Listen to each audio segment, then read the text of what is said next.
دوستو، خداوند کا کلام آپ تک پہنچا ہے۔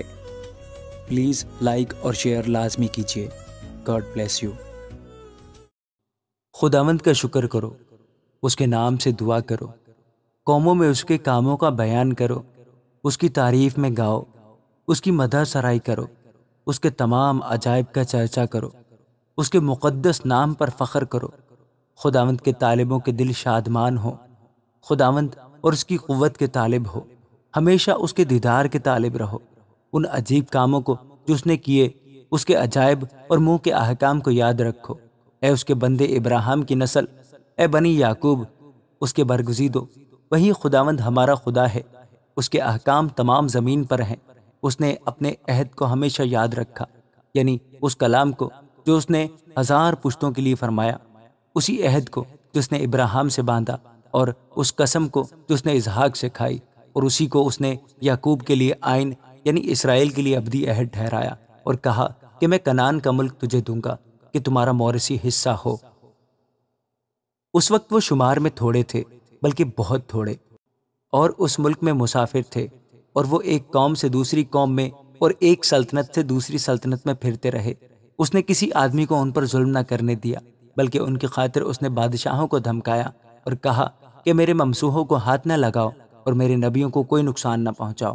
پھر اس نے فرمایا کہ اس ملک پر قحط نازل ہو، اور اس نے روٹی کا سہارا بالکل توڑ دیا۔ اس نے ان سے پہلے ایک آدمی کو بھیجا، یوسف غلامی میں بیچا گیا۔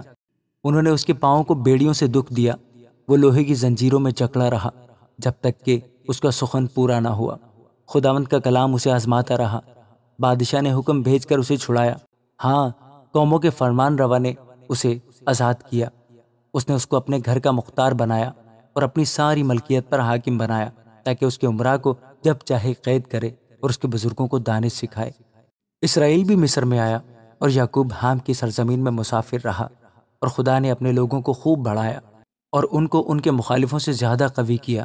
اس نے ان کے دل کو برگشتہ کیا تاکہ اس کی قوم سے عداوت رکھیں اور اس کے بندوں سے دغا بازی کریں۔ اس نے اپنے بندہ موسیٰ کو اور اپنے برگزیدہ ہارون کو بھیجا۔ اس نے ان کے درمیان معجزات اور حام کی سرزمین میں عجائب دکھائے۔ اس نے تاریکی بھیج کر اندھیرا کر دیا، اور انہوں نے اس کی باتوں سے سرکشی نہ کی۔ اس نے ان کی ندیوں کو لہو بنا دیا اور ان کی مچھلیاں مار ڈالی۔ ان کے ملک اور بادشاہوں کے بالا خانوں میں مینڈک ہی مینڈک بھر گئے۔ اس نے حکم دیا اور مچھروں کے غول آئے، اور ان کی سب حدود میں جوئیں آ گئیں۔ اس نے ان پر می کی جگہ اولے برسائے اور ان کے ملک پر دہکتی آگ نازل کی۔ اس نے ان کے انگور اور انجیر کے درختوں کو بھی برباد کر ڈالا اور ان کی حدود کے پیڑ توڑ ڈالے۔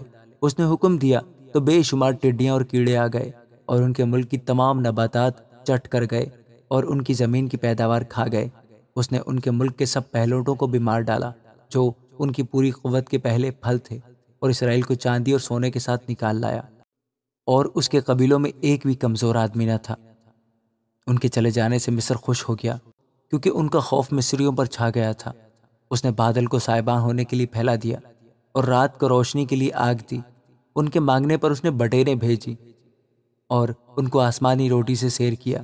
اس نے چٹان کو چیرا اور پانی پھوٹ نکلا، اور خشک زمین پر ندی کی طرح بہنے لگا، کیونکہ اس نے اپنے پاک کول کو اور اپنے بندہ ابراہیم کو یاد کیا، اور وہ اپنی قوم کو شادمانی کے ساتھ اور اپنے برگزیدوں کو گیت گاتے ہوئے نکال لایا۔